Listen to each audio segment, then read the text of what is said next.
అది నవంబర్ 24, 1971. అమెరికాలోని north west orient airlines flight 305 Portland నుంచి సియాటిల్‌కి వెళ్తుంది.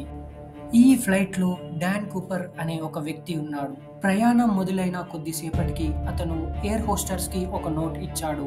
అందులో తన దగ్గర ఒక బాంబ్ ఉందని, తనకు $20,000 మరియు 4 పారాషూట్లు కావాలని డిమాండ్ చేశాడు.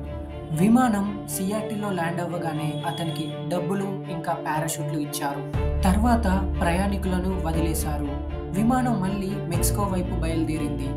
ఈ విమాన ప్రయాణం జరుగుతుండగానే అతడు విమాన తలుపు తీసి పారాషూట్‌తో జంప్ అయ్యాడు. అంతలోనే అతను అదృశ్యమైపోయాడు. ఎఫ్‌బిఐ 45 ఏళ్లకు పైగా విచారణ చేసినా అతని ఆచూకీ దొరకలేదు. అతడు బతికున్నాడా లేక చనిపోయాడా అనేది ఇప్పటికీ మిస్టరీగానే ఉంది. దీని గురించి మీ ఒపీనియన్ ఏంటో కామెంట్ బాక్స్‌లో తెలపండి. అలాగే మన వివి ప్రెజెంట్స్ ఛానల్‌ని సబ్స్క్రైబ్ చేసుకోండి.